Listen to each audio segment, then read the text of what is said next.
remercie monsieur le professeur Jean de Vigry d'être venu jusqu'à nous. Monsieur de Vigry habite dans le sud de la France, du côté de Toulouse ou Montauban, par là-bas. Donc il a fait une longue route pour venir nous parler dans ce cycle de conférences mensuelles. Monsieur de Vigry est universellement connu, c'est un grand historien, donc c'est un honneur pour nous de le recevoir dans notre école. Eh bien, c'est un honneur pour moi aussi de venir ici, de parler à un auditoire comme vous, et surtout un auditoire d'écoliers, d'élèves très avancés, très savants, mais enfin d'élèves. Et puis je remercie aussi les autres personnes, monsieur l'abbé, les abbés professeurs ici, mesdames, messieurs, chers amis. Je vais droit au but. Nous sommes des citoyens.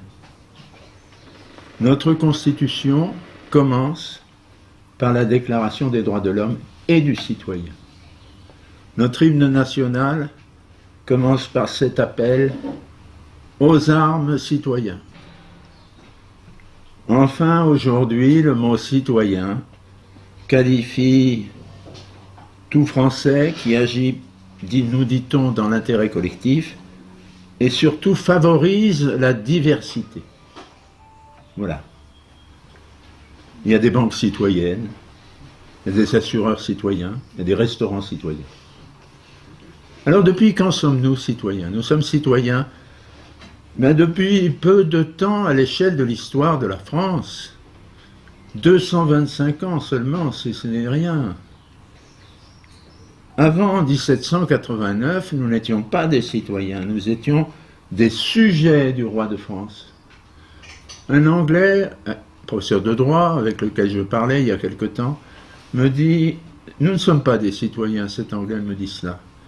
Nous sommes des sujets. Et ils ne me disent pas ça avec regret, ils me disent ça avec fierté. Nous ne sommes pas des citoyens, nous sommes des sujets. Ben nous sommes des citoyens. Et comment, de sujets que nous étions, sommes-nous devenus des citoyens? C'est la question que je pose. Eh bien, nous le sommes devenus, vous le savez tous, en 1789, par la révolte, par les révoltes, et dans le sang. Par les révoltes, les philosophes des Lumières, je pense que tout le monde les connaît ici, avaient décrété que le régime monarchique, qui était le nôtre depuis plus d'un millénaire, était despotique et chimérique. Ils avaient décrété ça et beaucoup de gens les avaient crus. Les députés élus aux États généraux en 1789 se sont autorisés de la permission des philosophes. Ils avaient été élus au suffrage universel qui existait avant la Révolution. Tous les Français ont exprimé leur désir, ils ont élu des députés aux États généraux et ils ont été réunis par la volonté du roi et pour lui apporter leurs conseils. Eh bien, les membres des États généraux ainsi élus, dès leur réunion, dès leur première réunion, ont exprimé leur désir de donner une constitution à la France, qui n'en avait pas, disait-il. Cette constitution existait depuis fort longtemps, et sans aucun mandat de leurs électeurs, sans aucune permission de leurs électeurs, ils se sont transformés en assemblée constituante. Ils ont changé le régime de leur propre volonté. Ils ont institué un nouveau régime, la monarchie constitutionnelle. Nous sommes en juin 1789, pas loin d'ici, à Versailles, dans la salle des menus plaisirs, que vous connaissez, c'est en face de Montreuil. En juillet, le mois suivant, c'est la révolte de Paris, qui succède à celle de Versailles. La révolte de la population parisienne. Je ne dis pas tout entière, mais presque tout entière. En juillet, 100 000 Parisiens prennent les armes et s'emparent, vous le savez, des deux forteresses royales, les Invalides, d'abord. Pourquoi les Invalides? Parce qu'il y a une réserve d'armes, de fusils. Alors ils prennent les Invalides, et avec les fusils des Invalides, avec les canons des Invalides, ils s'en vont vers la Bastille, symbole du despotisme royal. Ils s'en emparent, et ce n'est pas seulement pour changer le régime politique, mais surtout, chez les Parisiens, pour créer quelqu'un qui sera un être nouveau et qui s'appellera le citoyen. Donc l'initiative du citoyen, contrairement à ce qu'on croit très souvent, vient de Paris et non de Versailles. Et c'est plus tard que Versailles va créer le citoyen légal. Ce citoyen que les Parisiens veulent créer, cet être nouveau, comme je l'appelle, cet être nouveau, cet homme nouveau, non, ne disons pas homme, disons être nouveau. Cet être nouveau, eh bien, il est né dans un bain de sang. C'est un départ assez malheureux. Les défenseurs des forteresses royales, la Bastille, les Invalides, ont fait leur devoir. Le roi leur avait demandé de défendre ces forteresses. Les forteresses sont assaillies, elles sont prises, et les défenseurs sont lâchement assassinés au mépris des lois de la guerre. Une fièvre de meurtre, cela est à souligner, anime les insurgés, anime ceux qui prennent la Bastille. On nous présente toujours cette prise à la Bastille comme un événement très heureux. En fait, c'est une série d'assassinats. Toute la journée, on a assassiné, on a tué. On a commencé par tuer les défenseurs de la Bastille. Tout ce qui était hostile ou semblait hostile à l'entreprise des insurgés devait mourir. Alors on les a pendus au réverbère pendant toute la journée du 14 juillet. On les a pendus au réverbère, on a coupé les têtes à même le sol avec des haches, on a assassiné le gouverneur de la Bastille, on amène M. Delaunay, qui est le gouverneur de la Bastille, on l'amène à l'hôtel de ville pour le juger. Et en arrivant au péristyle, plusieurs personnes entreprennent de le tuer à coups de sabre. Il se défend, il tire son épée, il se défend, et il finit par succomber. Et puis toute la journée, on commence à crier, ce cri qui aura tant de succès, les aristocrates à la lanterne, les aristos à la lanterne. Et ça, ce cri, on l'entendra longtemps. Ce n'est pas tout. Le 17 juillet, le pouvoir insurrectionnel de Paris, parce qu'on parle toujours de l'Assemblée de Versailles, mais on oublie la Commune de Paris qui est née avec cette révolte, qui est le nouveau gouvernement de Paris, et qui voudrait être le gouvernement de la France. La Commune de Paris oblige Louis XVI à venir s'incliner devant ceux qui ont assassiné ses serviteurs, ses soldats. Et Louis XVI vient s'incliner devant eux, devant les assassins de ses défenseurs. L'être nouveau, c'est cet assassin. Voilà. L'être nouveau, c'est l'assassin. L'assassin des défenseurs du trône, le défenseur des forteresses royales. L'un des membres de cette commune s'appelait Jean Dussault. Il faut retenir ce nom. Les historiens ne le citent presque jamais. C'était l'un des membres de cette commune. Il parle à propos de ces journées de Paris, de l'œuvre de 7 jours, parce que le désordre à Paris a commencé 7 jours avant le 14 juillet. Il parle de l'œuvre de 7 jours et d'une nouvelle Genèse. Genèse, le commencement du monde. Il n'est pas loin de penser, ce Jean Dussault, que la création de l'être nouveau, du citoyen, est l'événement le plus important de l'histoire de l'humanité, et nous pouvons être de son avis. Nous pouvons être de son avis.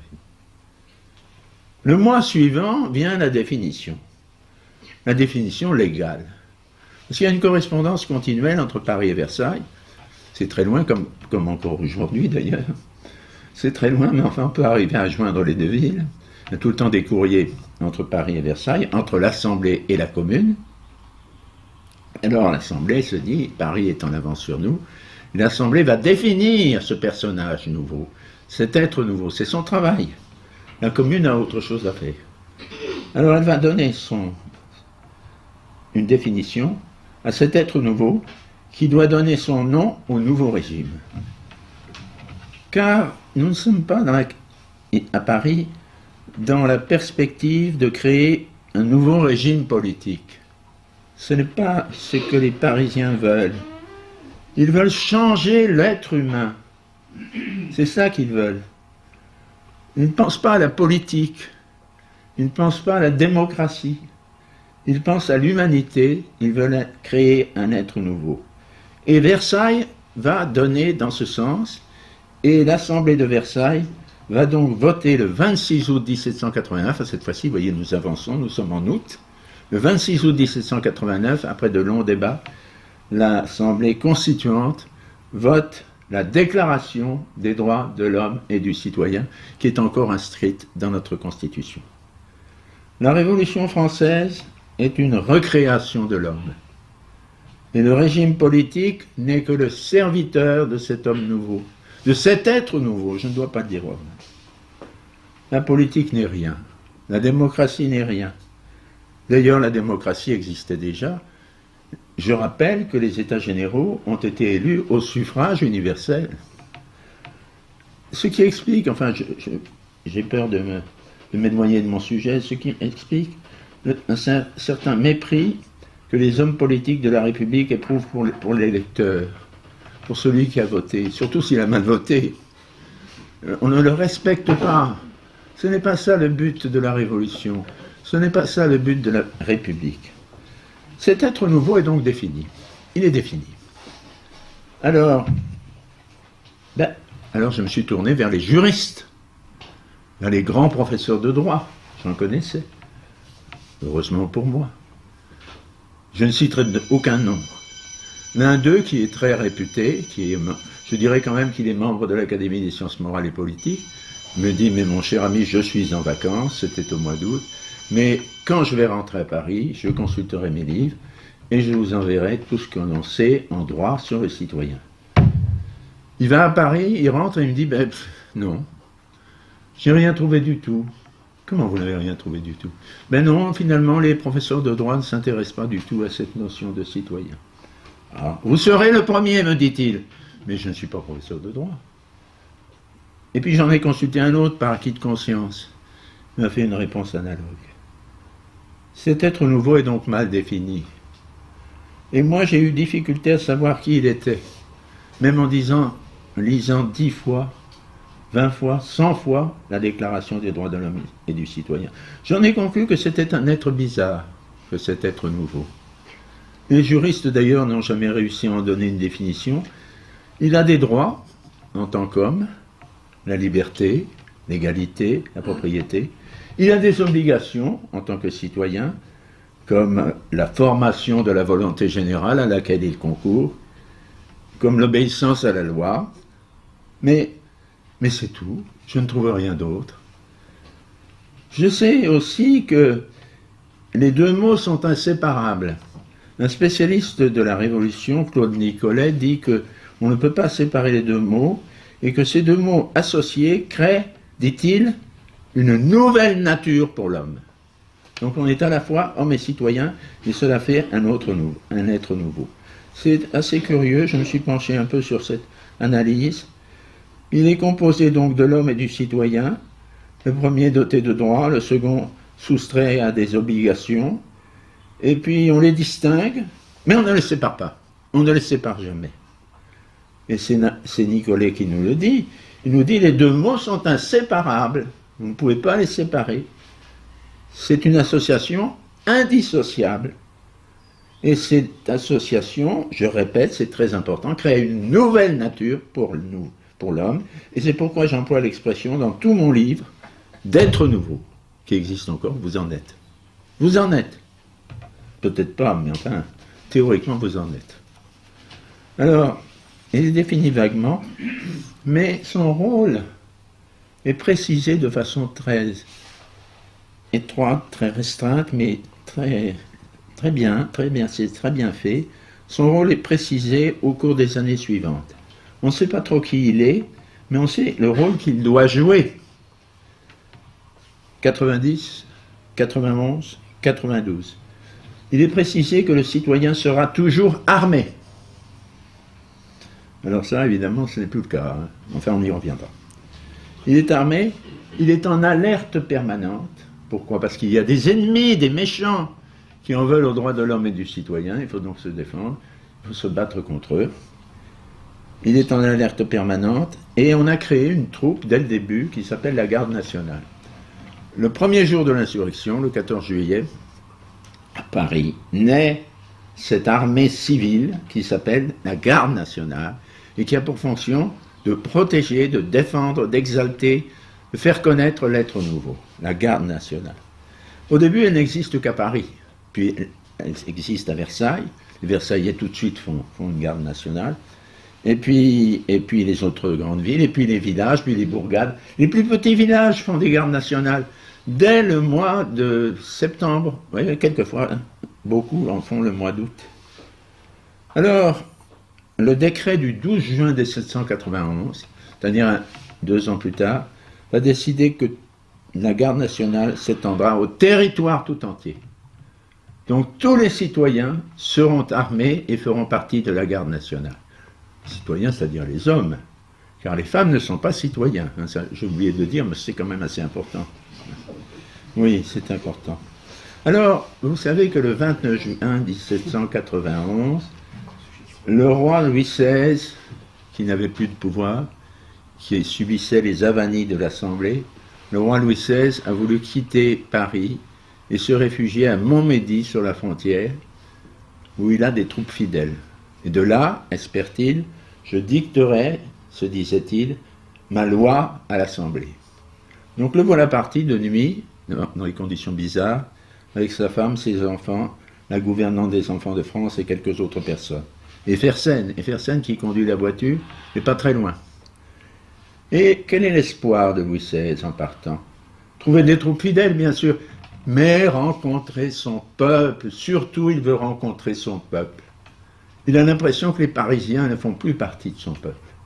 Alors il se dit, mais je vais les trouver dans la campagne, en allant en France, dans mon royaume. Il était peu allé dans son royaume, d'ailleurs, le pauvre homme. Il est allé en Normandie, c'est son seul voyage. C'est pas beaucoup.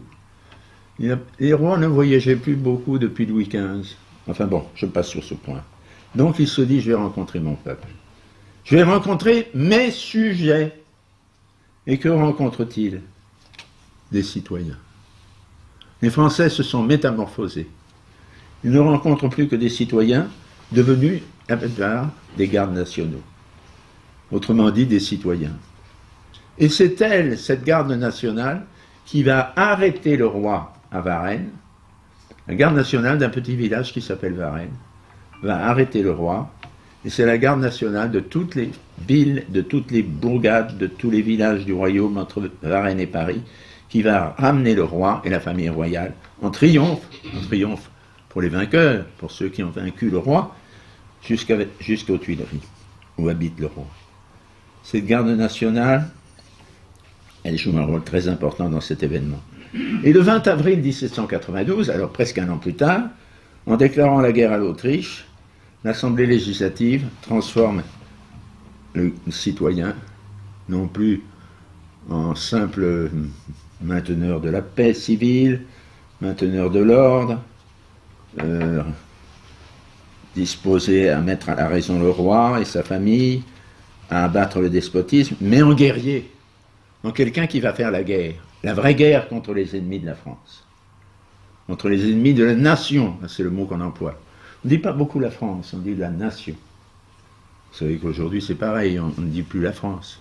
Qu'est-ce qu'on dit? Ben, je ne sais pas ce qu'on dit. Georges Marchais disait le pays, notre pays. Mais on dit la République. Donc la France avait déjà un peu disparu à ce moment-là. Alors on le transforme en guerrier, puisque le 2 septembre, le 20 avril 1792, on déclare la guerre à l'Autriche, au roi de Hongrie et de Bohême. En fait, c'est l'empereur d'Autriche. La guerre commence. La Révolution a à peine 3 ans, elle commence à faire la guerre. D'abord ce sera l'Autriche et ensuite ce sera l'Europe entière. Et puis le 2 septembre 1792, un peu plus tard, on décide que le citoyen va massacrer dans les prisons de Paris tous ceux qui s'opposent au nouveau régime, qui sont les ennemis de la Déclaration des droits de l'homme et du citoyen, qui refusent le schisme avec Rome, ce sont les prêtres, les aristocrates, les prêtres, les nobles, tous ceux qui s'opposent au nouveau régime, tous ceux qui sont contre le nouveau régime, tous ceux qui ne veulent pas du citoyen. On décide que les citoyens vont aller massacrer les prisonniers politiques dans les prisons de Paris. Et ils y vont, ils massacrent. Alors on dit, mais c'était des tueurs. Mais non, pas du tout, c'était pas des tueurs. Certains n'avaient jamais tué personne. C'était de bons pères de famille, pour la plupart, de bons époux. La plupart des massacreurs de septembre 92 massacrent pendant plus de 6 jours plus d'1 millier de prisonniers dans toutes les prisons de Paris. Ils les massacrent à coups de hache, de marteau, de pique. pas avec des armes à feu. Pourquoi? Parce que les armes à feu doivent servir pour le front, contre les Prussiens, mais pas contre les ennemis de l'intérieur. On va donc les massacrer, ces pauvres gens, avec des marteaux, des pics. Le citoyen devient un massacreur, et ce massacreur, je le répète, est un simple habitant de la capitale, et nullement un tueur professionnel. Évidemment, il y a quelques voyous qui sont bien contents d'en profiter, mais la plupart sont des gens tout à fait normaux, enfin si je puis dire. Si je puis dire. Enfin, le 22 septembre, c'est l'achèvement, c'est la proclamation de la République, un peu après les massacres de septembre. La proclamation de la République à laquelle j'attache une grande importance, car finalement il y a 3 étapes. Il y a la Révolution, c'est juin-juillet, c'est la mer, le citoyen qui vient ensuite avec l'insurrection du 14 juillet, et puis en septembre 92, la République. La Révolution, c'est un peu une trinité, si vous voulez. On peut comparer ça à la trinité. Le Père, c'est la Révolution, le Fils, c'est le citoyen, et puis le Saint-Esprit, c'est la République. Et je crois que cette comparaison peut nous aider à comprendre ce qu'est la République aujourd'hui, dont on parle toujours. Vous savez que c'est un mot très à la mode, puisque M. Sarkozy veut même que tous ses partisans s'appellent des républicains. Les autres aussi d'ailleurs. Mais enfin, je ne sais pas comment ils vont s'arranger, j'en sais rien. Voilà. Enfin, le citoyen est donc achevé, ça y est. Il est achevé. Cette République, d'ailleurs, en passant, je voudrais le souligner, n'est pas un régime ordinaire, c'est un esprit. Son ressort, dira Robespierre, c'est la vertu. La vertu. Et la vertu, c'est l'âme de la patrie, dit Robespierre encore, et c'est aussi la liberté. Quel rapport? C'est un raisonnement de Robespierre, je vous le livre tel que je l'ai lu. Tout citoyen sera républicain. Robespierre dira, on ne peut pas être citoyen et refuser la République. C'est impossible. Les deux sont associés. De même, nous croyants, nous sommes obligés, enfin si je puis dire, nous croyons au Père, nous croyons au Fils, nous croyons au Saint-Esprit. Eh bien, le véritable citoyen croit à la Révolution, aux citoyens et à la République. Et aujourd'hui, c'est la République qui domine, c'est la République qui inspire surtout. Le citoyen est complet, ça y est, on pourrait s'arrêter là, le citoyen est complet. On pourrait s'arrêter là, et avec ce que je viens de vous dire, peut-être cela suffirait-il pour que vous compreniez mieux ce que j'espère, ce que nous subissons aujourd'hui. Mais quand même, il y a une histoire qui va jusqu'à aujourd'hui, et je voudrais la raconter.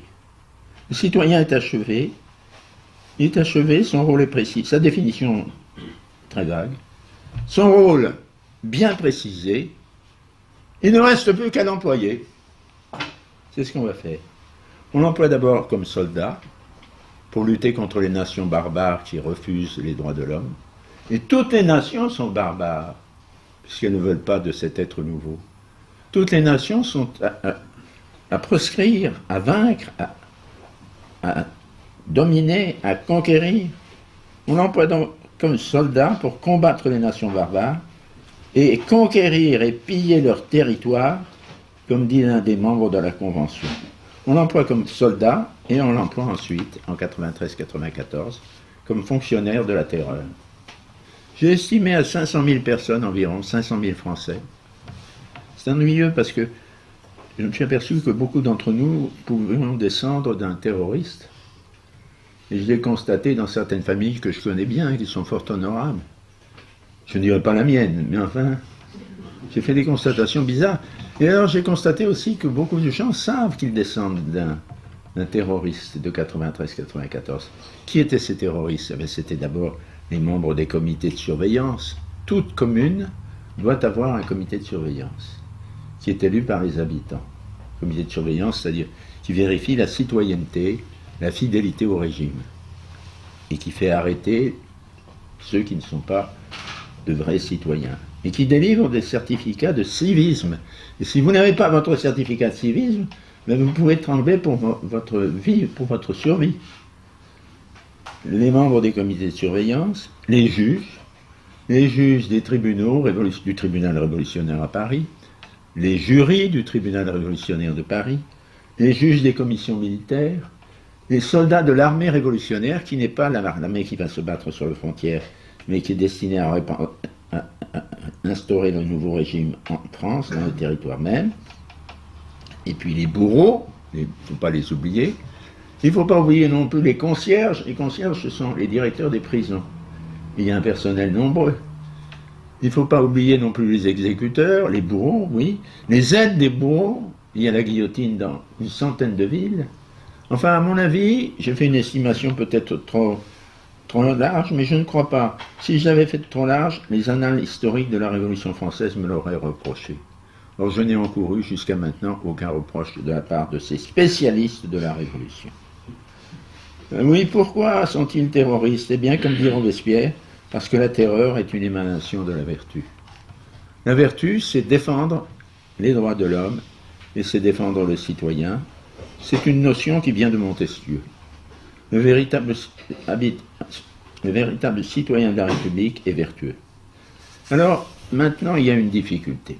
Il y a une difficulté pour ce citoyen. D'abord, le reproduire. Il faut le reproduire. C'est très bien, on les a soutenus, là, comme je vous ai. Mais demain, dans 10 ans, dans 20 ans, ils seront mariés, ils auront des enfants, et les enfants seront-ils des citoyens? C'est une question inquiétante.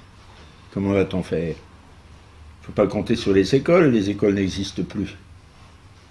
En tout cas, les écoles des prêtres, des religieuses, tout cela a été bouleversé par la Révolution, les biens confisqués, les congrégations expulsées. Alors, les parents ne savent pas très bien. En somme, le citoyen ne se reproduit pas lui-même. Il ne se reproduit pas lui-même. S'il se reproduisait, ce serait dans la déclaration. Le citoyen se reproduit. Mais non, il ne se reproduit pas. Comment se reproduirait-il? D'abord, est-ce un homme vraiment? Est-ce un homme ou une femme? Et puis on ne parle pas de sa raison. On ne parle pas de son sexe. On ne parle pas de son mariage. On ne parle pas de sa profession. Comment cet être bizarre pourrait-il se reproduire lui-même? C'est impossible. Alors c'est l'État qui le reproduira. Il prendra donc les nouveau-nés, il en fera des citoyens. Les enfants, dit Danton, appartiennent à la République avant d'appartenir à leurs parents. C'est tout simple. Donc on prend les enfants, on en fait des citoyens. La République fera la nouvelle génération de citoyens, dit un autre conventionnel. Elle appliquera la bonne recette, c'est moi qui le dis, l'école uniquement d'État, l'école insufflant l'amour de la patrie, c'est un conventionnel qui le dit, c'est-à-dire dans le langage révolutionnaire, l'amour des droits de l'homme. Enfin, l'école sera le moule républicain. Le moule républicain. Le mot a été employé également par M. Peillon, il n'y a pas tellement longtemps, le premier ministre de l'Éducation, vous le savez, de l'Éducation nationale, de M. Hollande. Il n'est pas resté longtemps d'ailleurs, celui-là. Il n'est pas resté longtemps parce qu'il disait tout haut ce que les autres pensaient tout bas, et il le disait trop, il écrivait des livres, il faisait des déclarations. C'était insensé et il ne fallait pas qu'il continue. Alors on lui a prié d'aller ailleurs. Il a laissé tous ses collaborateurs, Madame Belkacem, je crois qu'elle s'appelle comme ça, eh bien elle utilise le personnel que Peillon avait recruté. Donc le mot républicain, c'est une formule qu'a reprise aussi Peillon. Et puis la deuxième difficulté, c'est maintenir la République. Reproduire le citoyen et maintenir la République. Alors vous savez, cette difficulté, elle se présente à tout instant.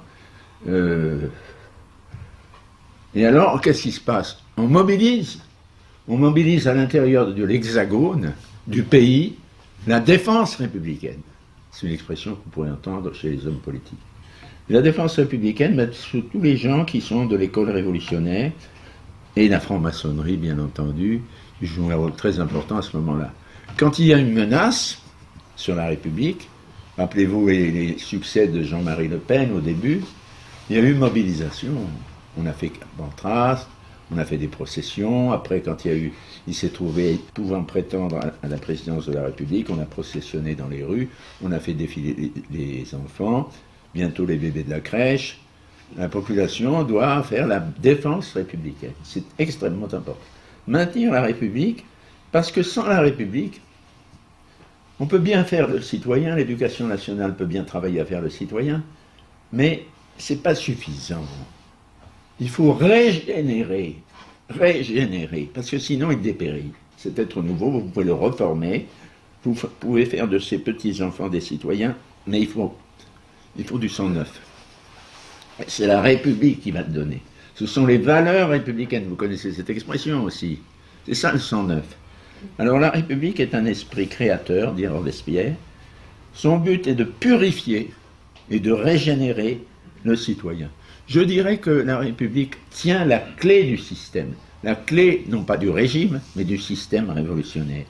Elle garantit l'existence de l'être nouveau. Elle fait en sorte que nous soyons, vous soyez malheureusement des citoyens, encore des citoyens.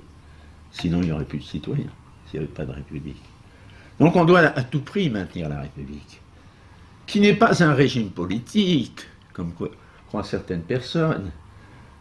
Si vous voulez, c'est un régime étrange qui ne veut connaître le français que tel que le définit la Déclaration des droits de l'homme, qui n'a ni famille, ni propriété, ni profession, et surtout, qui n'a pas de raison. C'est le pape Pie VI qui l'a dit dans son bref Quota Aliquantum en mars 1791. C'est le meilleur lecteur de la Déclaration des droits de l'homme et du citoyen. Le meilleur, et j'allais dire le seul pape qui ait bien défini cette déclaration. Il a dit, qu'est-ce que c'est que cette liberté et cette égalité insensée qui méconnaît la raison humaine, c'est-à-dire le plus grand privilège que Dieu a accordé à l'être humain. Elle méconnaît la nature humaine, elle méconnaît surtout la raison. Cet être sans raison. Il y a donc une nécessité de maintenir la République pour maintenir cet être bizarre, pour qu'il continue à exister, parce qu'il n'a pas de raison. Il n'est pas. Il n'est pas. Il faut qu'il soit. Alors bien sûr, vous savez, c'est difficile tout ça. On comprend l'angoisse des politiciens. Oui, ils ne sont pas à l'aise, hein. Regardez-les. Ils sont très embêtés, non seulement par leurs luttes intestines, non seulement par les dissensions qu'ils opposent, non seulement par l'incohérence de leur régime, mais aussi parce qu'ils sont toujours inquiets. Il y a un risque. C'est le populisme. Qu'est-ce que c'est que le populisme? Ben, c'est le citoyen qui ne sait plus qu'il est citoyen, alors il va dans la rue, il n'est pas content, il proteste, il dit laissez-nous tranquilles, il dit assez d'impôts, il dit pas de mariage pour tous, il n'est pas content. Et alors ça c'est un risque, c'est un risque. Et c'est un risque grave, c'est un risque d'anarchie. Les populistes sont des gens qui ne savent pas ce qu'ils veulent. Bon, ils ont inventé ce mot, hein, c'est assez curieux. Hein. Il est apparu il y a une dizaine d'années, je crois. Oui, le populisme. On risque le débordement populaire. On risque en somme que les gens ne soient pas contents. Et que ce mécontentement nuise à la République. Alors, la République s'en tire grâce à un système très ingénieux, une invention très ingénieuse, dont je vous fais part. Je crois pouvoir vous en faire part parce que j'allais dire c'est moi qui l'ai trouvé. Non, c'est pas moi qui l'ai trouvé, mais j'ai admiré qu'on l'ait trouvé. C'est le dédoublement. Oui, le citoyen est double. Il se dédouble. C'est une invention géniale. Bien sûr, il n'y a qu'un seul citoyen, mais celui-ci peut se dédoubler en citoyen tout court et en citoyen soldat ou soldat citoyen. Ça, c'est extraordinaire. Oui, parce que ce dernier, le soldat citoyen, a combattu les rois et les empereurs de l'Europe. C'est quand même un grand mérite. Il est allé se battre là-bas. Il a affronté les plus grands périls, les plus grands dangers. Il a perdu la vie souvent sur les champs de bataille. Il est plus républicain que l'autre, par conséquent, plus attaché à la conservation de la République. Alors, dans les dernières années de la Révolution, dans la dernière période révolutionnaire, le citoyen, lui, le simple citoyen, il n'est pas content. Je vous parlais de son mécontentement tout à l'heure, qui pourrait se manifester aussi, qui d'ailleurs se manifeste. Citoyen de Paris qui meurt de faim, parce que le régime est très maladroit, ne sait pas gérer l'économie de la France. Alors, les citoyens de Paris, en particulier les citoyens du faubourg Saint-Antoine, des quartiers pauvres, des quartiers d'artisans, se mettent dans la rue et se mettent à crier. Et ils mettent en danger la République. Par exemple, ils seraient prêts à soutenir la dictature de Robespierre. Parce que Robespierre ne veut plus d'assemblée, il veut gouverner tout seul, on le comprend d'ailleurs. Et en 1795, quelques années plus tard, ces populistes, ces artisans, ces pauvres, ces braves gens, ils seraient prêts à soutenir, à rappeler le roi. Mais le roi, oui, bien sûr. Ils vont dans les rues en criant « Vive le roi ». C'est incroyable, enfin, c'est pas possible. En 1798, le citoyen électeur, parce qu'il existe aussi celui-là, dans tout le pays, élit des députés royalistes. Ils ne sont pas la majorité, mais enfin ils sont nombreux. C'est une force avec laquelle il faut compter. Alors, comment supporter une chose pareille? Eh bien, on va faire appel aux citoyens soldats. On va le rappeler. Il va venir, il va mettre à la raison tous ces gens-là et leur dire, ben, ça suffit comme ça. Alors, vous voyez, c'est l'armée qui abat Robespierre, qui prétendait à la dictature. C'est Carnot, qui est un officier du génie, qui prend la tête de l'armée qui abat Robespierre. C'est l'armée du général Bonaparte qui va mitrailler sur les marches de l'église Saint-Roch les royalistes qui poussent des cris là et qui veulent se venger. Ce sont les révoltés de Vendémiaire. Enfin, c'est le même général Bonaparte qui fait le coup d'état de Brumaire, qui met fin à un régime, le régime du Directoire, qui est corrompu, qui est discrédité, qui est impopulaire, et qui sauve ainsi la République. La République n'est plus en danger, grâce à Bonaparte, puisqu'il abat le Directoire. Le Directoire discréditait vraiment la République. C'était un régime qui discréditait. Il fallait le mettre par terre. Bonaparte s'y est employé. Seulement, la médaille à son revers. La République n'est plus en danger, bien sûr, mais elle n'est plus. Elle est supprimée. Ça, on ne s'en doutait pas, on n'y pensait pas. Le consulat, c'est encore la République. Vous savez que le consulat, c'est le régime qui succède immédiatement au Directoire. C'est encore la République. Les consuls sont nommés consuls de la République. Bon, ça va, on est content. La République est sauvée. L'Empire, ce n'est plus la République. Et nous entrons maintenant dans une période, près de 3/4 de siècle, où il n'y a plus de République, il n'y a plus de citoyens. 6 régimes vont se succéder, 6 régimes politiques vont se succéder au cours du XIXe siècle. Et le mot citoyen ne sera plus prononcé. Et Napoléon, d'ailleurs, n'aimait pas du tout qu'on en parle. Un jour, c'était à Bordeaux. Il venait de visiter la Brède, vous savez, la résidence de Montesquieu. On la visite encore. On était très contents de cette visite. Il a passé une agréable matinée. Et dans l'après-midi, il se fait présenter les dames de Bordeaux. Ces dames défilent devant l'empereur. Et il y en a une qui s'appelle Madame de Montesquieu. Oh, dit Napoléon, vous avez là un ancêtre, madame, qui est tout à fait remarquable. Et la dame, tout effrayée, dit « C'était un bon citoyen ». Napoléon est furieux. Il la fait passer, il prend la suivante, et il lui dit à la suivante « Cette femme est bête ». Il ne veut plus entendre le mot. Napoléon l'exerce.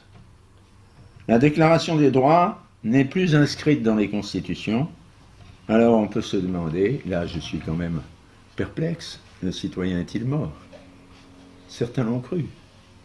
Robespierre, le 10 Thermidor, s'était réfugié à l'hôtel de ville avec ses partisans, pendant que Carnot et sa force armée le traquaient. Il s'était réfugié à l'hôtel de ville. Une compagnie de gendarmes entre dans l'hôtel de ville, découvre Robespierre avec ses amis, et un gendarme, qui apporte un nom célèbre, le gendarme Merda, tire sur Robespierre et le blesse gravement. Alors on transporte le malheureux, si j'ose dire, aux Tuileries, où siège le gouvernement, et sans précaution, on le jette sur une table. Et Robespierre souffre. Il souffre il souffre de la jambe, parce que ses bas, enfin je ne saurais trop dire, c'est Michelet, je crois, qui raconte ça. Oui, Il souffre, il se plaint, et un employé des bureaux de Carnot s'aperçoit par un moment qu'il se baisse avec effort et porte la main à ses jambes. Désireux de le soulager, quand même, il y a un peu d'humanité, l'employé s'approche de lui, détache les boucles de jarretière de ses bas, et rabat ses bas sur ses mollets. Robespierre, touché de ce service, fait un effort pour parler et dit ces mots d'une voix douce: « Je vous remercie, monsieur. Je vous remercie, monsieur. » Pour lui, il va mourir, le citoyen est mort. Mais il ne l'est pas. Il ne l'est pas. Il survit. Il survit puisque vous êtes là. Et tous, vous êtes des citoyens. Il survit parce que les régimes, pourquoi survit-il? Parce que les régimes successifs, les 6 régimes successifs du XIXe siècle, ont conservé les acquis, pas les acquis sociaux, comme on dit maintenant, ont conservé les acquis révolutionnaires, la propriété des biens nationaux, c'est-à-dire des biens d'église et des aristocrates, garantie à leurs acquéreurs, l'interdiction des ordres monastiques, on ne doit plus formuler de vœux solennels, prohibition de l'école libre, surtout pas d'école libre. Bon, non, ça c'est une chose qu'on oublie souvent quand on parle de la monarchie de Juillet. Louis-Philippe, il est hostile à l'école libre, très hostile. On n'entend pas très bien au fond. Eh bien alors il faut augmenter. Je vais rapprocher. Monsieur l'abbé, excusez-moi. Vous m'entendez là maintenant? Il fallait me le dire plus tôt, monsieur l'abbé. Donc je disais que le citoyen survivait. Il survit parce que les acquis de la Révolution sont conservés, c'est-à-dire les biens nationaux garantis à leurs acquéreurs, interdiction des ordres monastiques, le régime de Louis-Philippe est particulièrement hostile à la liberté de l'enseignement, et Louis Veuillot, qui est un des grands défenseurs de l'école libre, est condamné à la prison et à la prison ferme pour avoir défendu dans son journal l'école libre. Il dirigeait un journal qui s'appelait L'Univers, et un tribunal le condamne à un mois de prison ferme. On lui donne cependant le choix de la prison. Alors il dit, ben écoutez, et le temps dans lequel il veut effectuer ce mois de prison. Il dit, écoutez, donnez-moi le mois d'août et la conciergerie, parce qu'il fait très frais. Alors quand j'ai lu cette sentence, j'ai écrit un mot au docteur Dor, qui venait d'être condamné à 2 mois de prison, mais avec sursis. Je lui ai dit, si jamais vous êtes condamné à la prison ferme, faites le choix de Veuillot, vous serez au frais. Et il était content. L'école de Guizot, vous savez qu'en 1836, Guizot, ministre de Louis-Philippe, protestant, a créé l'école primaire. Finalement, c'est lui qui a créé l'école primaire, c'est pas Jules Ferry. C'est Louis XIV déjà qui l'avait créé, mais la Révolution les avait détruites, les avait supprimées pratiquement. Donc il crée une nouvelle école primaire en 1836, et cette école primaire, qui est dans tous les villages de France, c'est une école d'État. Les instituteurs sont nommés par l'État. Il y a des inspecteurs d'académie, enfin c'est la structure actuelle. Donc cette école était une école d'État et l'enseignement d'État. Et le citoyen armé, que devient-il? Eh bien, il survit lui aussi, il est présent lui aussi grâce à la garde nationale, car la garde nationale est maintenue pendant tout le XIXe siècle, surtout pendant la monarchie de Juillet. Vous voyez, dans le petit village où j'habite, il y avait en 1845 250 gardes nationaux, c'est-à-dire la moitié de la population. Mais qu'est-ce qu'ils pouvaient bien faire toute la journée? Il y avait un capitaine, 2 lieutenants, il y avait des grades, et puis une petite rémunération, ce n'était pas à négliger. Et puis il y a un roi citoyen, ce roi citoyen c'est Louis-Philippe, vous savez qu'on l'appelait ainsi. Donc le citoyen n'est pas mort. Et à 3 reprises, en 1830, en 1848, en 1870, le citoyen fait ses preuves. Il renverse le trône, comme il l'avait fait en 1792, le 10 août 1792. Par exemple, en février 1848, le peuple s'installe dans les Tuileries. Il envahit les Tuileries sans difficulté. Aujourd'hui, vous n'entreriez pas comme ça dans l'Élysée. Il s'installe dans les Tuileries. Il y a un bonhomme qui s'installe dans le fauteuil du roi. Et alors tout le monde vient voir, et les badauds sont très contents. On vient installer des cantines. L'archevêque vient voir aussi, il bénit tout ça. Ça n'a rien d'étonnant, parce que Monseigneur de Juigné, archevêque de Paris, avait fait célébrer un Te Deum à Notre-Dame en action de grâce pour le 14 juillet. Donc c'est une tradition, on bénit le nouveau régime. Et puis on a envahi en même temps le palais Bourbon. Alors les députés, voyant venir le peuple, les populistes, s'étaient éclipsés. Pas tous, parce que certains dormaient dans leur fauteuil. Alors il y en a un qui était resté là. Et il portait lui aussi un nom célèbre. Il s'appelait Montesquieu également. Alors il y a un brave type, un artisan, qui lui dit oh, ben, comme votre ancêtre serait content de vous voir là. Et de nous voir aussi. Mais l'autre n'était pas tout à fait d'accord. Donc le citoyen, d'une certaine mesure, est toujours c'est un insurgé comme en 1789. Seulement ce qui manque, et oui c'est très triste, ce qui manque, c'est la République. Mais oui, elle n'est pas là pour fortifier le citoyen, pour le purifier, pour lui donner du courage. Et tout le monde, enfin tous les bons citoyens qui subsistent, souhaitent le retour de la République. L'intelligentsia va jouer ici un rôle très important. Tous nos grands poètes sont républicains, à commencer par Victor Hugo et par Lamartine. Lamartine, qui a joué un rôle capital, vous savez, dans la Révolution de 1948, il publiait un journal que je possède dans sa presque totalité, qui s'appelait Le Conseiller du Peuple. Il était fait pour conseiller le peuple, comme moi à peu près, n'est-ce pas? Il n'avait aucune capacité pour ça, mais il publiait un journal, il était républicain. Victor Hugo, vous savez, l'était, il a réagi contre l'Empire. Les savants les plus célèbres de l'époque étaient républicains, les érudits étaient républicains, Littré, l'auteur du dictionnaire, était républicain. Enfin, tout ce qui écrivait, tout ce qui pensait en France était républicain. Si bien que la République, ben, elle a fini par revenir. Elle a fini par revenir. Il y avait même, au XIXe siècle, ce que Charles Péguy, qui a été républicain, appelait une mystique de la République. C'est lui qui a employé cette expression. Je lui laisse la responsabilité de ce terme, de cette expression. On disait aussi que la République était belle sous l'Empire, c'est-à-dire que chez les gens qui la souhaitaient, qui aspiraient à la République, elle était très belle. Et finalement, elle revient. Elle a commencé par revenir en 1848, en juin 48. Très peu de temps, parce qu'il y a eu un Bonaparte, le citoyen armé encore. Le citoyen de la Deuxième République est populiste, il se plaint, il mange mal, il a faim, il n'est pas payé. Donc on proteste contre ce régime, contre cette République qui ne remplit pas les espoirs des pauvres gens. Alors on fait donner l'armée, et c'est Napoléon III. C'est le deuxième Napoléon qui arrive. Et c'est le Second Empire. Mais après le désastre de Sedan, quand Napoléon III est vaincu, la République revient, je n'ose pas dire définitivement, mais enfin elle revient pour longtemps. Elle revient pour longtemps, elle revient avec prudence. En 1875, vous savez qu'au fond, il s'en est fallu de peu, quelques voix. Avec prudence, et le premier président de la République, le maréchal de MacMahon, n'est pas monarchiste, mais sa femme est très pour le roi. Et elle dit à ses amis, nous gardons la place.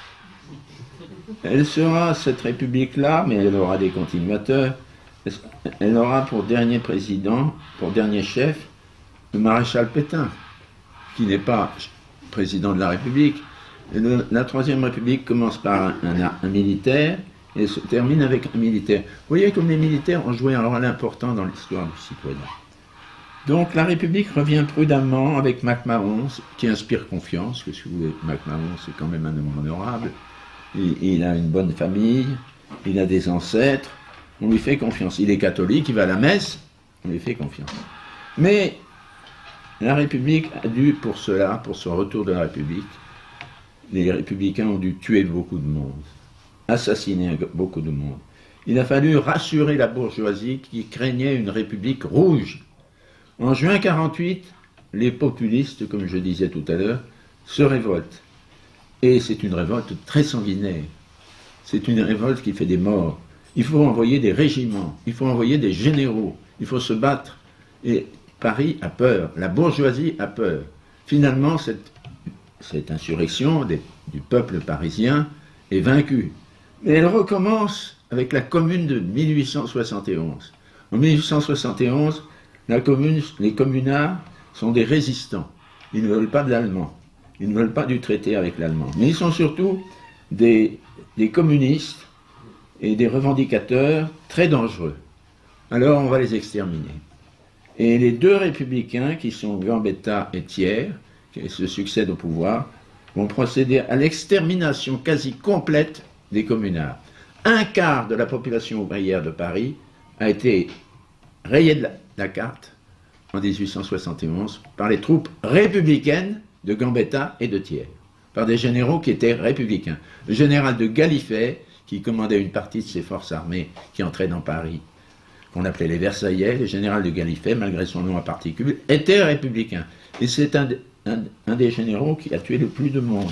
Il assistait au défilé des prisonniers qui allaient dans la prison de Versailles. De temps en temps, il choisissait un prisonnier au hasard et le faisait fusiller sur place. Comme a dit un historien, on s'étonne que ce général soit mort dans son lit. Le citoyen soldat a donc fait son travail. Et le programme des communards a été effacé. Un quart de la population ouvrière, je vous disais. Donc on peut dire que la République a acheté le pouvoir avec le sang des communards. Le citoyen de la République a pu reparaître au grand jour, et la République au grand jour, grâce à cette extermination des pauvres gens.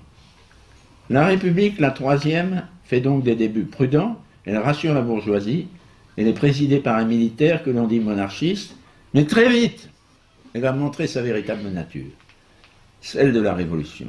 C'est Jules Ferry qui instaure la laïcité, ce sont les congrégations religieuses qui sont expulsées dès 1880.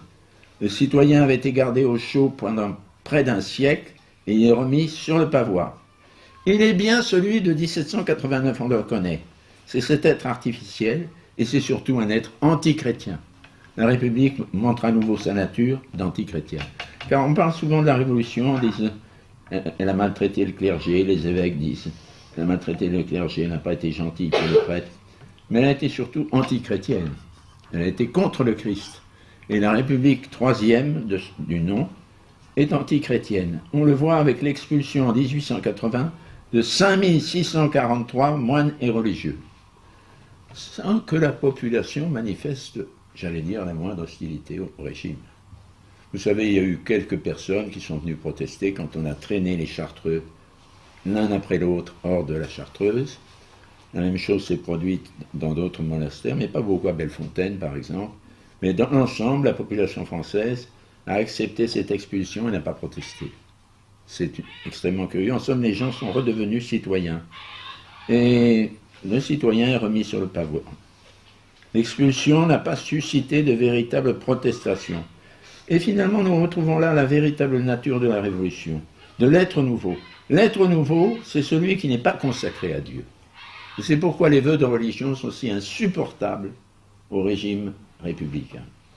L'être nouveau ne peut être consacré à Dieu, et la Révolution avait commencé en 1790 par supprimer les vœux de religion et par expulser les moines et les religieux.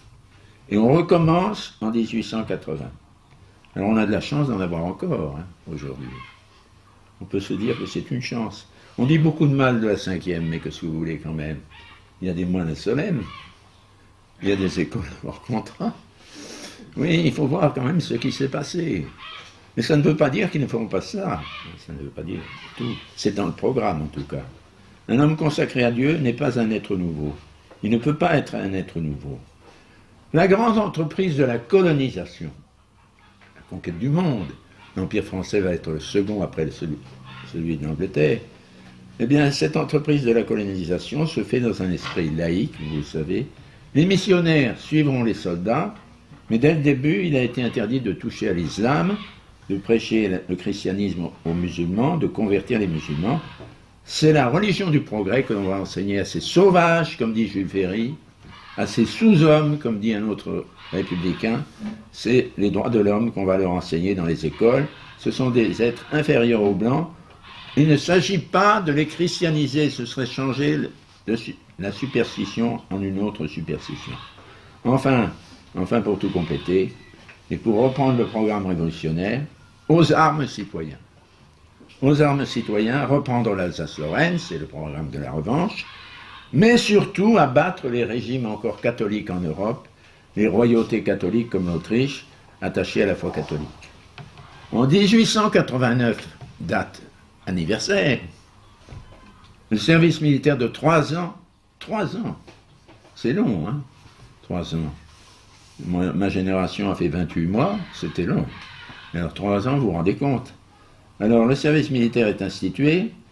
L'embrigadement d'ailleurs a un grand avantage. Le citoyen sous l'uniforme ne fera pas grève. Oui, c'est déjà beaucoup. Hein. C'est Anatole France qui fait cette remarque dans un de ses romans. Anatole France est un auteur qu'il ne faut pas négliger. Il était contemporain de tout ça. Il était républicain plutôt, mais il a de l'humour. Il voit le pour et le contre. Donc le citoyen sous l'uniforme ne fera pas grève. Il obéira à l'instant. La République le veut, la République le tient, elle l'envoie à la mort au cours des 2 guerres mondiales. Et il y va. La première fois, très content, la deuxième fois, un peu moins, mais enfin, il y va. Elle y envoie, et la première fois, il y court. La deuxième fois, il va plutôt à reculons. Il est, ou plutôt le français, s'est identifié à ce citoyen soldat, à ce citoyen guerrier, qui existe depuis 1789. Il est victime, ce citoyen-là. J'ai souvent réfléchi, j'en ai parlé un peu dans Les Deux Patries, et j'y suis revenu dans ce livre. Ce Français qui va se battre, qui va laisser souvent sa vie sur le champ de bataille. Et beaucoup d'illustres Français l'ont fait, à commencer par Charles Péguy, par Sicari, par bien d'autres. Triple mensonge. Premier mensonge, le Français doit mourir pour la République. C'est le chant du départ. La République nous appelle. Sachons vaincre ou sachons mourir.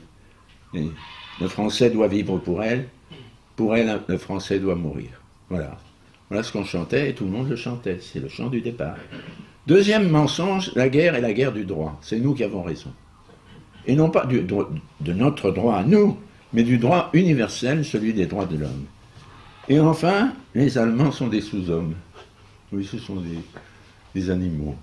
Vous ne pouvez pas imaginer ce qu'on lit dans les journaux de l'époque. Et quand on lit l'illustration de cette époque, on est consterné. Ce sont des gens qui ne méritent pas qu'on les épargne. Ils veulent l'anéantissement de la France. Qui sont ces hordes d'étrangères, dit la Marseillaise. Les hordes. Ils viennent, dit la Marseillaise, égorger nos fils et nos compagnes. Ah oui. Et Clémenceau, celui-là, dont on nous a fait encore l'éloge ces dernières années. Clémenceau qui était une brute. Dans son journal, en 1915, tient le même discours.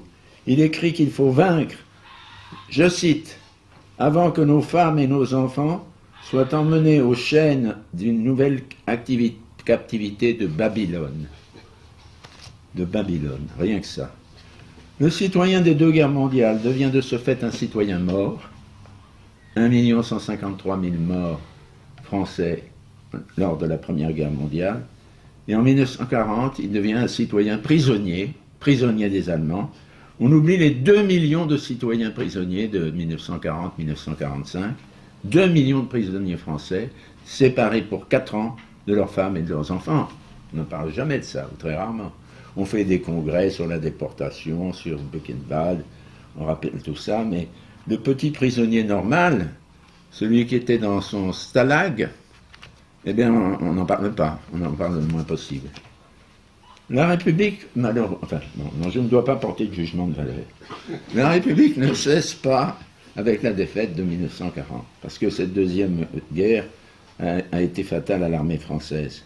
Et elle va recommencer normalement, elle va reprendre normalement son cours en 1945, à la Libération. Elle est la 4e République, et à partir de 1958, elle est la 5e, mais c'est la même.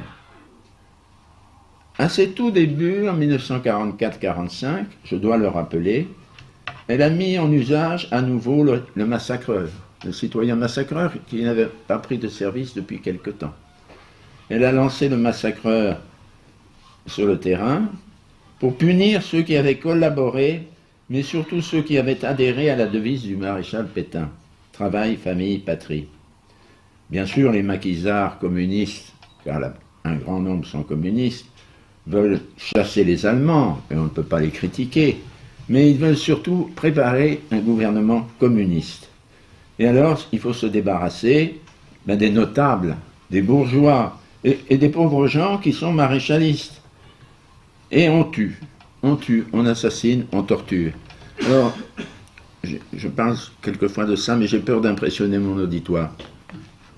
Oui, parce que ce sont des crimes affreux, perpétrés souvent après des tortures inimaginables. C'est beaucoup mieux que les massacres de septembre. Les massacres de septembre, bon, il y a eu des choses insoutenables. Par exemple, à l'abbaye, on a fait courir un prisonnier tout nu et on lui tapait dessus quand il passait devant vous. Bon, ça, c'était terrible, mais ce n'était pas ce qu'on a vu en 1944-1945. Je vous donne simplement 2 exemples. Je voulais vous parler du conte de l'Orgeril, mais ma femme m'a dit que c'était trop affreux. Alors je ne vous en parle pas. Mais je vous parlerai de Madame Vetlet, qui habitait le Dorat, dans le Massif central, dans le département de la Haute-Vienne. Madame Vetlet était la veuve d'un officier supérieur. Et elle était la présidente de l'œuvre des colis aux prisonniers. Et un beau jour, je ne me rappelle plus exactement la date, c'est en juin 1944, oui, c'est en juin 1944, au moment du débarquement. Je l'ai là dans mon livre, vous la trouverez dans mon livre. Oui, en juin 1944, non, en juillet 1944.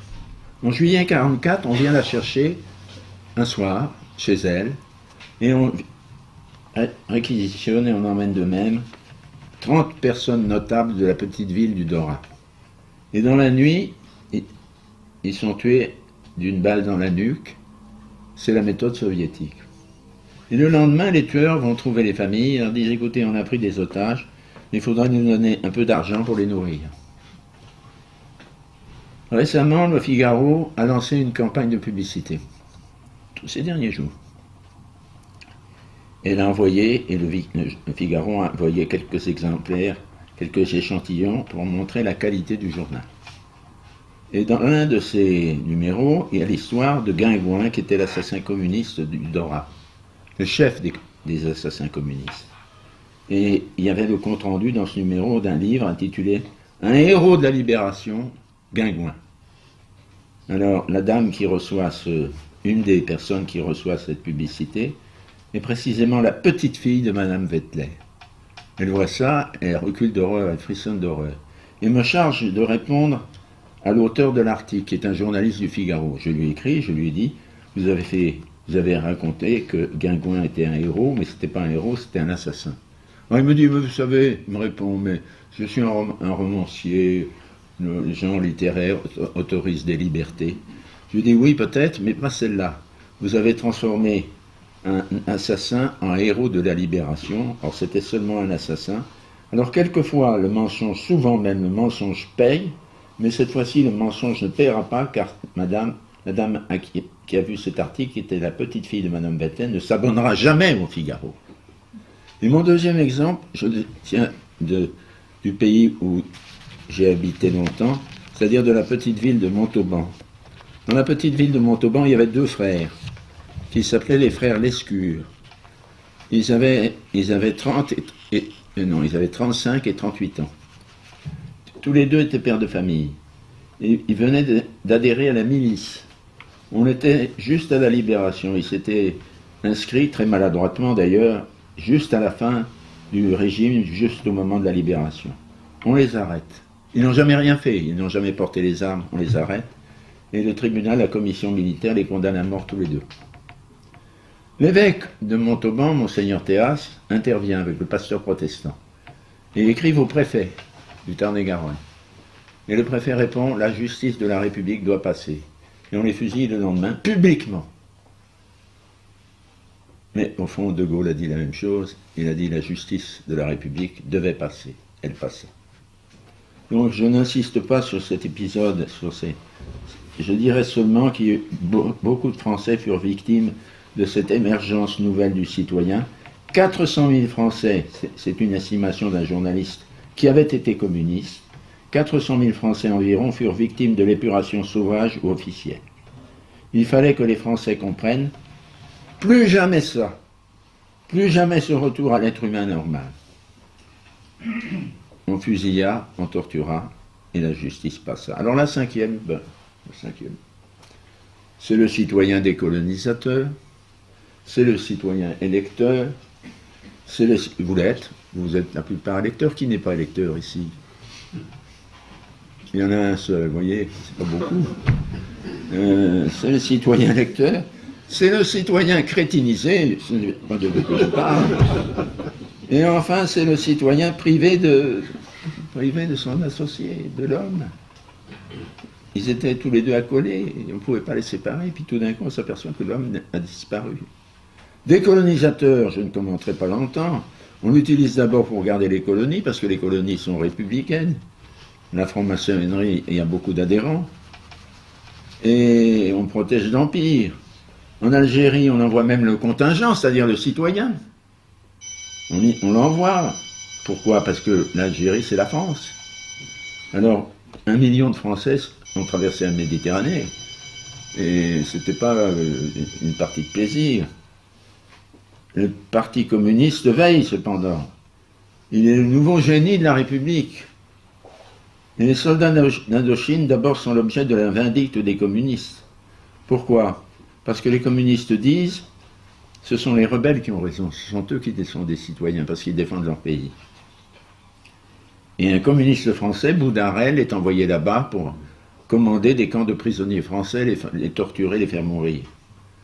Le million de jeunes Français envoyés en Algérie subissent peine sur peine, et cela pour entendre ces mots: le FLN a raison, et voir ce pays libre où il s'est battu, ce pays livré à l'ennemi dont on avait triomphé, qu'on avait vaincu. Donc voilà pour le décolonisateur, ce n'est pas brillant. Et le citoyen lecteur, hein, c'est très intéressant, le citoyen lecteur. Désormais, tout ça se passe avec l'accord unanime du citoyen électeur. Vous savez que le référendum sur l'Algérie indépendante a remporté 90% de oui. Oui, 90% des Français ont approuvé le départ de l'Algérie, l'amputation de la France. Oui, au fond, j'ai tout dit. Hein. Le citoyen électeur, il n'est pas dangereux. Le populiste, où est-il? Oui, désormais, finalement, il n'y a plus besoin de mentir à l'électeur. Le suffrage universel par lui-même suffit. À partir du moment où l'électeur vote, tout se passe bien. Il vote toujours dans le bon sens. Vous me direz, mais non, pas toujours, il y a des populistes, etc. Oui, mais on s'arrangera toujours. D'abord, on a fait élire les femmes, on a fait voter les femmes. On ne les faisait pas voter. En 1945, c'est le premier vote. Je ne dirais pas que ça a beaucoup arrangé les choses. Le citoyen est resté le même, exactement. Il n'a pas changé. Ce qui prouve que la femme n'est pas tellement différente de l'homme, finalement. Oui, le genre a raison. Et puis, on a pris les jeunes gens de 18 ans. Vous, messieurs, vous votez. Mais à quand les bébés de la crèche? On pensait d'ailleurs ces années-ci à 16 ans. Hein, un peu descendre jusqu'à 16 ans. Et puis le citoyen, vous savez, il est enivré de son droit de vote. Moi, j'aime bien aller dans les bureaux de vote quand je suis électeur, quand il y a une élection, et je vois le bureau qui est là, et ils sont contents. Et l'un d'eux me dit un jour, c'est dans mon village, « Oh, monsieur de Vigry, c'est quand même formidable, c'est nous qui décidons. » J'ai dit, oui, c'est vous qui décidez, mais vous devriez savoir une chose, c'est que Hitler a été élu chancelier d'Allemagne au suffrage universel. Il y a eu un froid dans le bureau de vote. Oui. Oui, je pense que c'est pour cette raison que je pense le suffrage universel inoffensif pour la République. Quant aux citoyens en cours de crétinisation, il apparaît en 1961-62 sous De Gaulle. C'est un des mérites du général de Gaulle. L'opération est exécutée par le ministère de l'Éducation nationale et il n'y a pas de loi. C'est le ministère qui agit et plus précisément le directeur de l'enseignement primaire et secondaire qui est M. René Haby, qui était un inconnu à l'époque. Et c'est lui qui fait le travail. Il commence par détruire le primaire. Nous sommes sous De Gaulle. On commence par détruire le primaire avec, entre autres, la méthode globale. On continue par le secondaire. Quand je rentre d'Algérie, nous sommes en 63, 62. Le secondaire est déjà bien atteint. D'abord, on a mis les filles avec les garçons, tout ça. Enfin, bon, ça ne me gêne pas beaucoup, mais enfin... D'ailleurs, à cette époque, les filles se mettent d'un côté, les garçons de l'autre.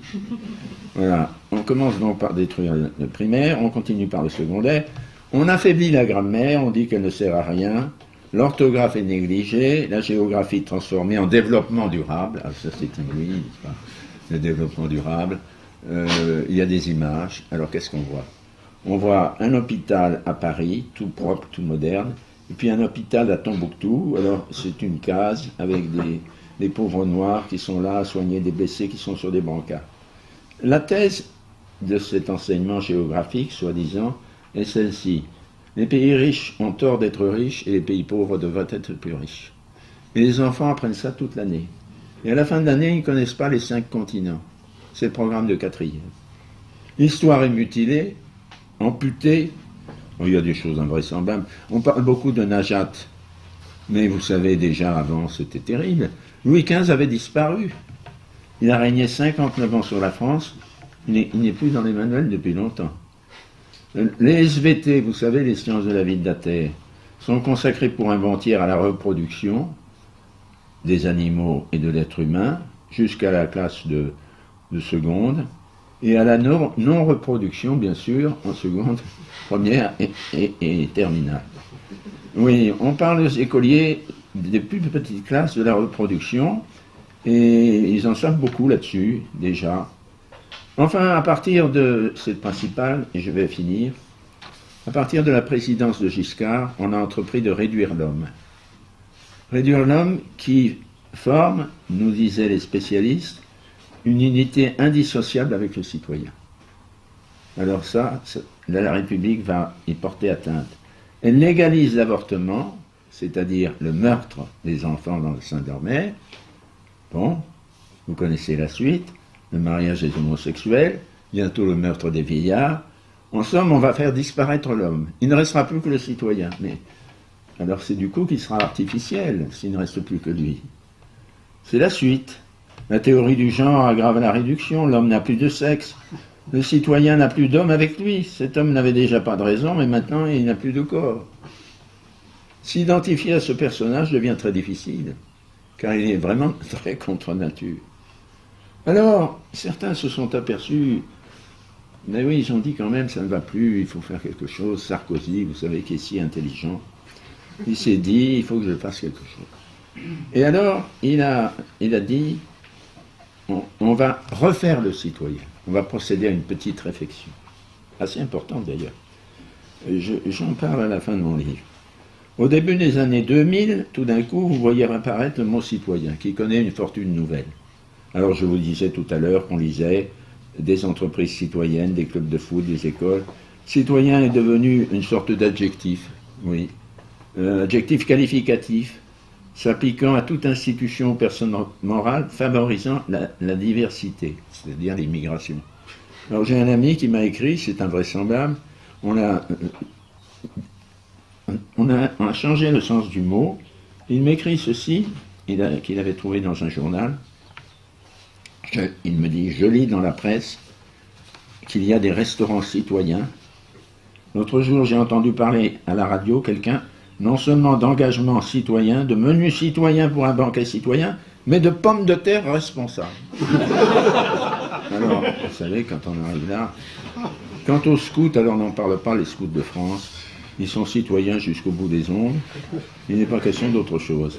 Il s'agit tout simplement de favoriser ce que Sarkozy appelait la diversité. Mot qui a un peu disparu du vocabulaire politique, mais qui reparaîtra. Il s'agit en somme toujours d'un combat, mais d'un combat plus... On ne combat plus l'étranger, on combat ceux qui ne veulent pas l'accueillir, c'est différent. Et ce combat est obligatoire, comme l'était le service militaire. M. Sarkozy a averti ses ministres en 2008 et les Français dans un discours que je cite, qui me paraît très important, à l'école polytechnique en 2008. La diversité, a-t-il dit, ne vous séduit pas. Vous n'êtes pas content. Alors il faudra, a-t-il dit, que la République passe à des méthodes plus contraignantes. On nous forcera à la diversité. Et puis il se tourne vers un personnage qui a fait parler de lui. Et vous, cher Richard, qui avez tellement bien lutté pour la diversité, vous serez récompensé. C'est Richard Descoings, le directeur de Sciences Po. Il est encore là. Alors tel est le citoyen New Look, celui que nous avons finalement. Je ne dirais pas celui que vous êtes, mais enfin c'est le citoyen New Look, celui que vous devriez être. Il combat comme l'ancien, et il est manipulé comme l'ancien. Car il n'est pas armé, lui. C'est un changement important, ça aussi. Chirac a supprimé le service militaire. Non, il n'a pas supprimé, il l'a ajourné. C'est pas tout à fait pareil. On peut le remettre en service. La possession d'armes est interdite, vous le savez, hors le permis de chasse, évidemment. Les lois de programmation militaire, vous le savez aussi, ont réduit notre armée à 100 000 hommes, dont la moitié seulement est en France. Et quand je dis la moitié, je les vois toujours partir au Mali, à Nouméa, je ne sais où. Et puis, chez nous, qu'y a-t-il? Oui, la moitié seulement est en France. En somme, la République peut dormir tranquille, elle n'a plus à craindre le citoyen armé, ni le citoyen tout court. Le citoyen peut, à la rigueur, manifester.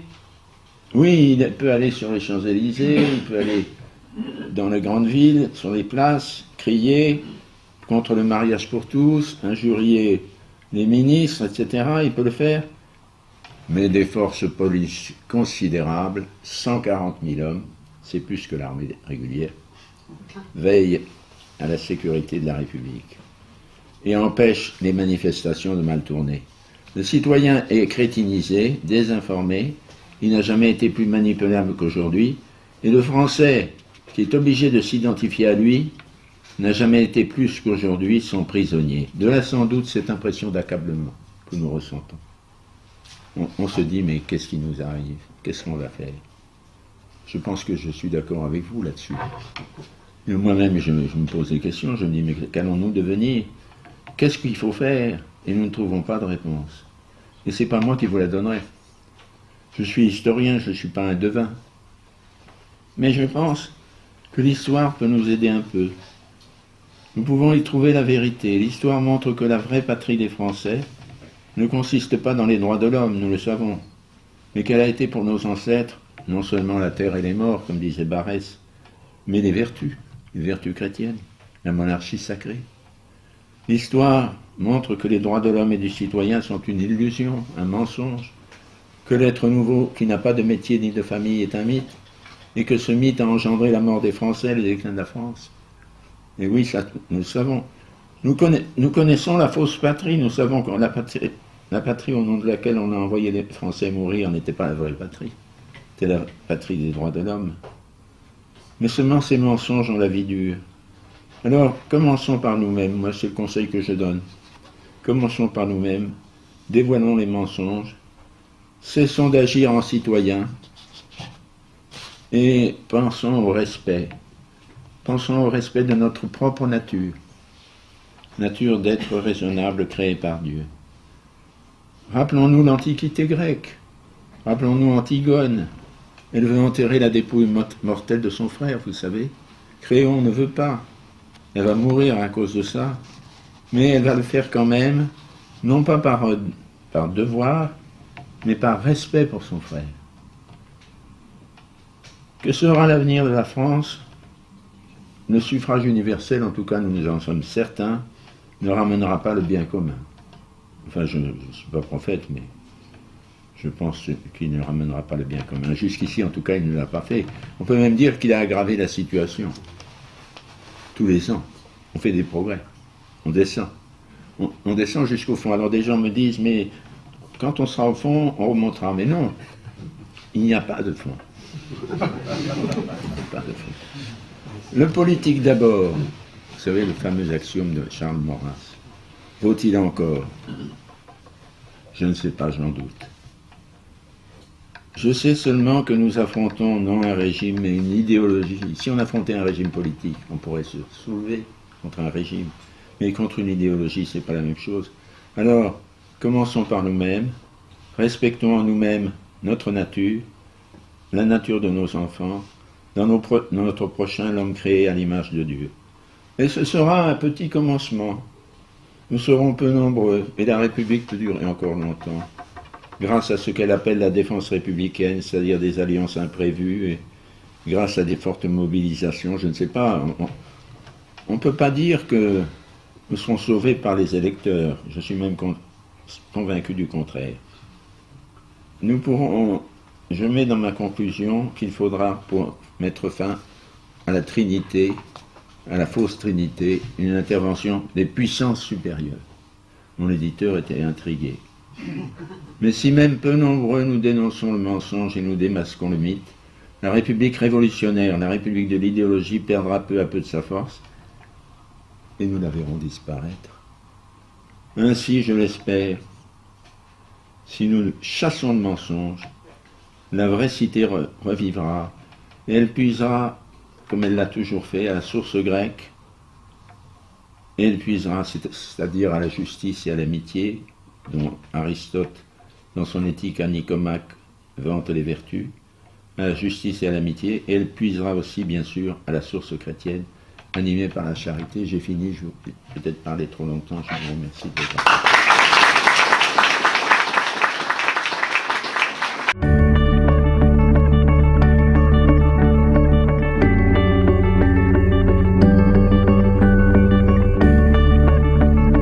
Oui, le 3 janvier, je parlais du citoyen près de Toulouse. Et le 7 janvier avait lieu cet attentat. Et ces meurtres. Et alors, je n'étais pas au courant parce que je ne regarde plus la télévision. Mais le 9 janvier, arrivant chez mon médecin, je vois sur le mur, non pas chez mon médecin, chez mon orthophoniste, je vois un petit papier, je suis Charlie. Le passage routine.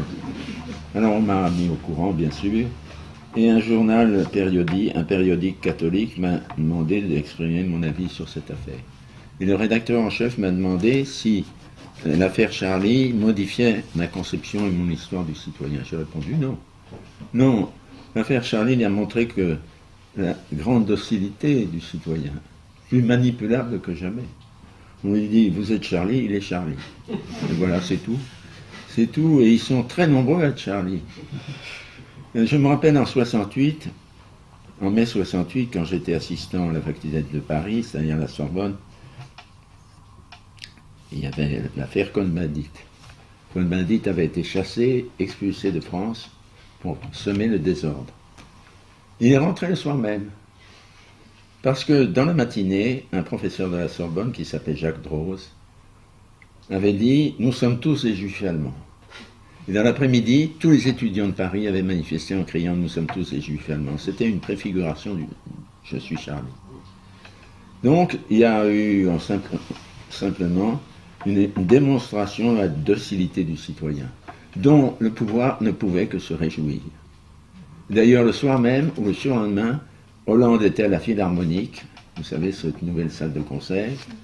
Il a été acclamé par l'assistance qui s'est levée quand il est arrivé. Il avait sauvé la France.